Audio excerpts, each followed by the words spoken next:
It's been a trend to release games that are obviously unfinished, and Gran Velocita is no different. There seems to be so much to this game, but the fact that it is literally unplayable holds it back so much. So let's look into what Gran Velocita has to offer.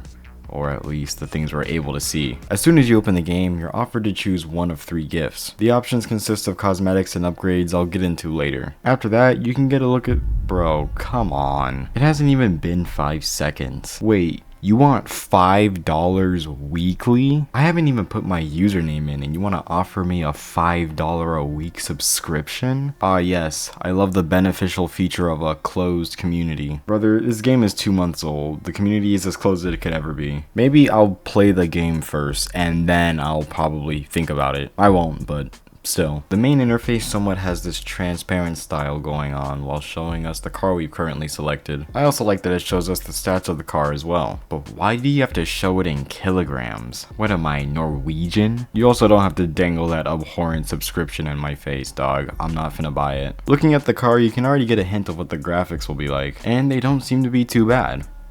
Or so I thought. This game offers 5 modes for you to play, and while for the most part they are similar, they do have their small differences. When it comes to the campaign, there's no real story. There's just specific levels and certain conditions that they set up for you, and in order to unlock the next level, you have to beat the previous one. Online is just the base game, but against real people. You can play in different servers either for fun or to fight for a spot on the leaderboard. Just know that your car's stats will automatically be adjusted to give other players a fair chance. You wouldn't want any hackers or tryhards ruining all the fun. Quick race is just like campaign, except you can set all the stipulations. You can change the race type, how long it is, how many opponents, whether those opponents have the same car as you or different ones, the weather, and even the realisticness of said cars. And there's plenty of tracks to play on, like the Nürburgring,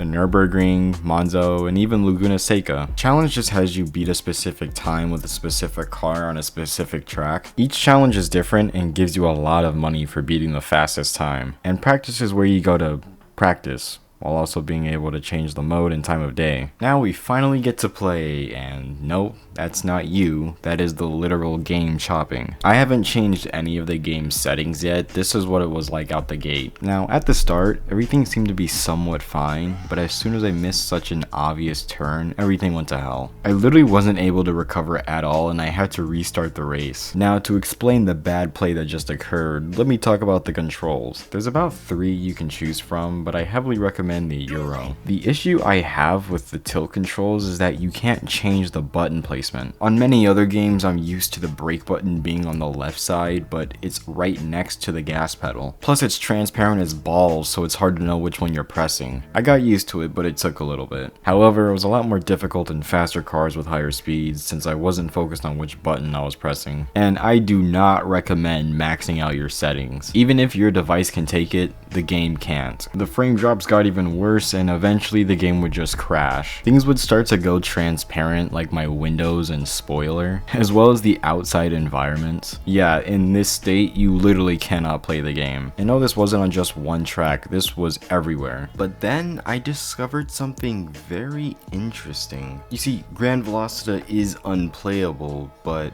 for some that might not be the case. The footage I'm using for this video is from a Galaxy S20 Plus, a high-end flagship phone from almost 6 years ago. As you can see, it struggles to run the game on max settings. But then I played the game on an iPhone made a year later and it ran much better. So then I decided to play it on my main phone, which was made last year, and I had no problems at all. Well, except it crashed. So with that being said, I'd still consider the game to be unplayable at max settings, but it could differ depending on the device you have. So if you're able to play Gran Velocita with no issues, let me know what device you're using, since this could be a whole other topic worth getting into. This whole thing is pretty interesting to say the least. The only way you could actually play the game is if you dropped everything to the lowest setting. But like, that sucks. Who wants to play the game like that? For people who have high-end devices, they want to push them to the limits. And it's not like people with older, lower-end phones can play it, since you need at least Android 10 to be able to run it. I don't know how well this game would work on newer, lower-end phones, so if you have one, let me know. Shout out to all my potato phone own viewers. After doing that, the game runs smoothly, but man, it looks so bad. I cannot be caught in public playing a game in 480p. I don't know, a small warning at the start of the game would be nice instead of,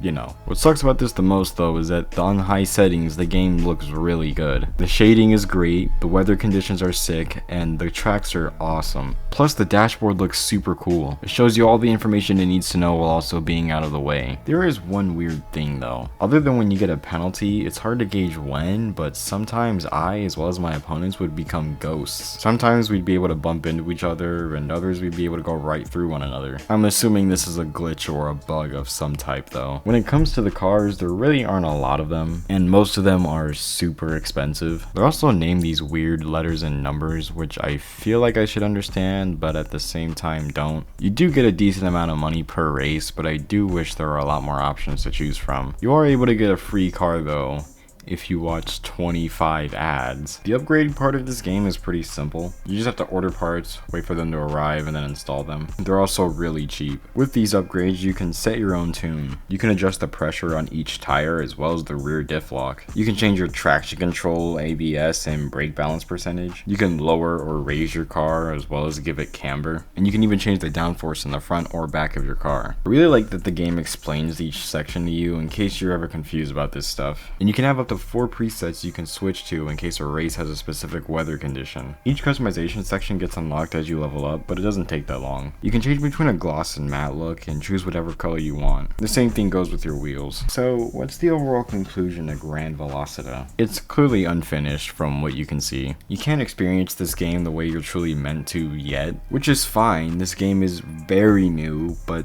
don't offer me a $5 a week subscription as soon as I start the game. And I get it, these dev teams have to make money, but incessantly shoving it in my face isn't going to change my mind about it. I'm not even mad that there's microtransactions, but $5 a week for a mobile game is crazy. And I didn't mention it yet, but there are a crazy amount of ads. I mean, insane. Every single time I start and end a race, there's always an ad, and some of them are so long. If I wanted to play an ad with a game in it, I'd play Forma Car Action Crypto Race. This game has a lot of potential, and I hope they realize that. But you can't expect me or others to buy into a game without knowing how it'll play out. For all we know, you could become an NFT shill or something. I really like the game, but the ad bombing needs to go, and the game overall just needs a bit more time in the oven. When it's done though, I'm sure it'll be very sick.